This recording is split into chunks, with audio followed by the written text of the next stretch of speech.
My name is Anissa Al Hassan, inshallah. I was born in Memphis, Tennessee. Um, I came out here when I was 5 years old to stay with my father, me and my sister. My stepmother raised me. She adopted me and my sister, and she raised us as we was her own, inshallah. Um, they were Christian. My mother was a Christian. I used to go to church every Saturday and Sunday, all during the week.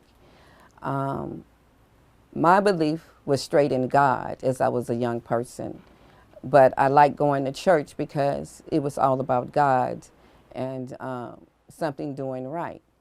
But I read the story in the Bible about Abraham, how he believed and he was one, and how his father had did things to him. So I kind of kept a strength and followed in his faith, and that's what kept me in.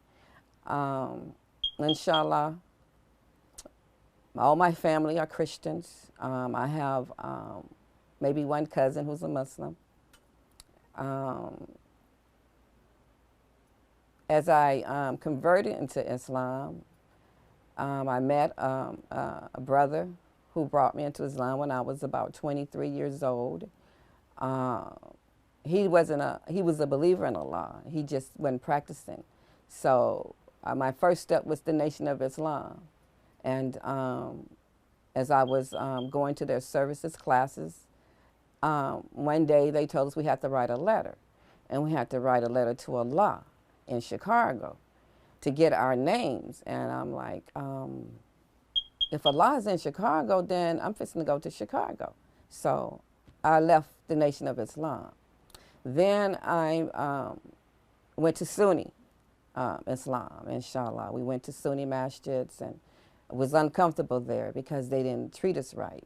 Like I said, my husband, I didn't know anything about Islam until I met him.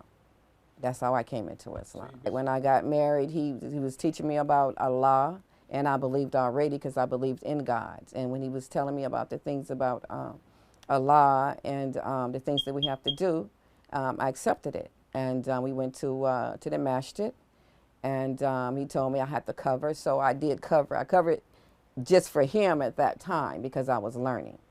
And so we got married at the masjid in Long Beach under Islam. And then we had our first son, which was Ali. I had a son by him, inshallah. But after that, that's how we proceeded on to Sunni Islam. And then I continued to learn. And like I said, I got so uncomfortable because the foreigners was so disrespectful that I stopped going to the masjid. I told him to go and learn and come back and teach me. So he stopped going. They wouldn't give me salams, or they wouldn't talk to me. Only if maybe one or two people talked to me. I would sit there by myself, so I wasn't learning anything. So basically, that's, they wouldn't talk. They look at you all crazy, and it was just all kinds of stuff that I wasn't comfortable with, inshallah. So that's why I didn't go back to the masjid. So I basically studied at home, and then when I came, I haven't came to Shia Islam yet. I decided one day when we separated, me and my husband separated, I decided to move back to LA. There was a brother that I wanted to get in contact with when I came back to LA that I met when I was a child, when I was 16 years old. He was very interesting to me. So I moved back to LA to look for him. And in the meantime, that's when I ran into the Moors. The Moors taught me Shia Islam. I ran into them, and basically it was a brother that was in the Moor that I had taught when he was little and from Long Beach, and he had seen me, and so he brought me into the Moors, and so what they taught me about the Alpha debate. And ever since then, I've been a Shia. And I have never took Shahada, by the way, until I met the Moors, and that was in 1993. I was making salat, praying, never knew about Shahada. Taking Shahada. That's how much I didn't know about Islam because of the Sunni. They didn't tell me that. So anyway, inshallah, I got Shahada from the Moors, alhamdulillah.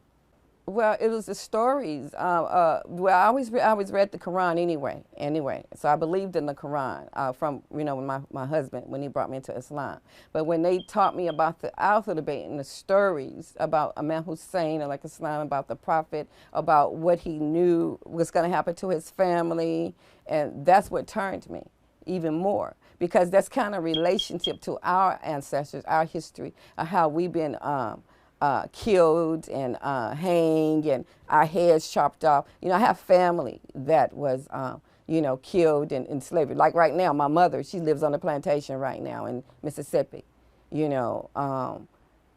So I had experience in knowing this. So when they told me the stories, I just cried, I said, that's just like us, I couldn't believe it, and this been hidden from me. This demon, this Islam, and about the author debate, the family of the Prophet.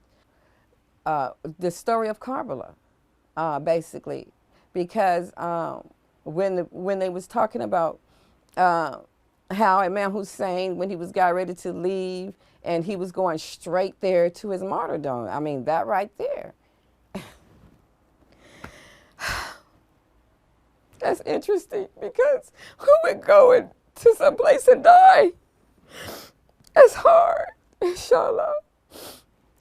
And then he killed his family, the children. That's horrifying. So that inspired me.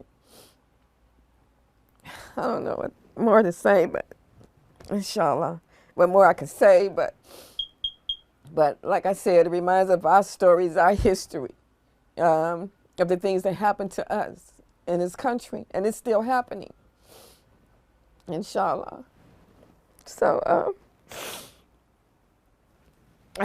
and then Fatima, alayhi salam, her story, how she had a baby, and after she had the baby, she went straight to Salat. Oh my God, most women can't do that right now, inshallah, because they have menses, or a lot of things, inshallah. But anyway, that's how I accepted it, and do it, Kisa. They recite that all the time, the story of the blanket. I love that story, inshallah, and that just keep me going. And I like the way they make salat, prayer, because when I was making salat, with the way the Sunni made, I couldn't make that salat because it wasn't expiring. I didn't feel anything. So when I got with the Moors, inshallah, were taught by Sheikh Hamza. Those were his students, alhamdulillah. And as I make the salat and the prayers, I feel the prayers. I feel the doers. I feel them, and it's a blessing, inshallah. And I've seen miracles. I've seen things happen, inshallah, alhamdulillah. Anyway, as I go further into learning with the Moors, at that time when they met me, I was raising my sons, my nieces, my nephews, and other children in the neighborhood. So I had like 16 children in my house at that time. So what they did was help me teach them and train them children and teach them Islam. So my nieces, majority of my nieces and nephews have Shahada, alhamdulillah. And so later on, like I said, when I moved back to LA, the person that I was looking for, I didn't know was going to be Sheikh Hamza. He was the person that I met when I was 16 years old. And so at that time, he had heard of me over on Florence and Normandy teaching students. So he was trying to find me. So Allah made it where I met him through one of the sisters. And she told me that there was this brother who has 2 wives already. And he can help you with those brothers, the sisters and brothers over there. But that's if you accept him with his 2 wives and he's poor. I said, all I need is that brother to teach these sisters and brothers over here and help me with my children. And I have no problem. It's just about Islam. And so that's how we met. And so we brought both our Jamaats together as one. And so we had Jumu'ah at our house. We kept serving Allah. We was doing Dur Carmel and everything that I had, I put into Islam, inshallah, for them. And so we tried to go to the masjid, in Watts. And so because my house got too full, and we couldn't, load everybody there. And so as we went over there, We start practicing the deen, start doing the things that we're supposed to do for the alphabet, and we got locked out. So most of my students are now grown, you know, and they have children. So they all scattered out right now, all students, inshallah, Jamaat. So inshallah, you know, right now, I feel this is a blessing from Allah. Allah's answering right now for us because we need help. You know, we here oppressed over here. The Shias, the real believers in Islam, and the Ahlul Bayt. We all oppressed, inshallah. Because we don't have no funding. Most of us are homeless. They're being oppressed by the police because most of the young brothers, the brothers that became Shias, I don't know if you remember or not, when we had the riot on Florence and Normandy, the last riot, well, all those brothers are Shias now. And inshallah, some of them have returned to Allah already. But, you know, we're being oppressed by the police in the neighborhoods. You know, we don't have a masjid. We really don't have a masjid. We need a masjid here in South Central. A masjid, a school, housing, and so we can develop jobs and stuff for us in our community because we don't have that. And we steady struggling, us as the Ahlul Bayt. No, slavery has not gone away. We are oppressed here in this world. We're still enslaved, and not because we're not conscious of it. They still have us enslaved. Because by the police coming around and still attacking the African Americans, that's still the laws of the past, slavery, you know. We are oppressed here, like I said. The things that they're doing to us in our neighborhoods, like you didn't know, brother, but last week my house was, what do you call it, search and seize, because I have not just sisters here, I have a brother here who's on parole, and he has a thing on his leg. And so they came and did a search and seizure while I was gone out of town. But that was the first time we did that. But they just picked on him at that time because they wanted to, because he didn't do anything, they didn't find anything, then they took him to jail. It was a past case. Why would you do that? And that's the type of thing that we're being oppressed. They're trying to do right, and they still come out and arrest you and torture you and do the things that they're doing. Myself, what I do in the community, I'm on I'm retired from work disability. So my whole income that I use, which I know it's a blessing from Allah, goes 7 times because I feed everybody in the community that I can, the homeless and those who are in need. Now there are sisters and brothers who are homeless in this community. So I try to house them in my house. You see how little my house is. I only have a 1-bedroom. Each room, someone living in, even my garage, there's someone living in my garage. So when they move out, there's someone always coming in, inshallah. I house Christians here as well, didn't want to leave, but I couldn't let them continue to stay because they were Christian and they didn't want to serve Allah. So we got into some conflict sometime, but I was humble enough to let them stay here. And I tried to take them to Christians who would help them, inshallah.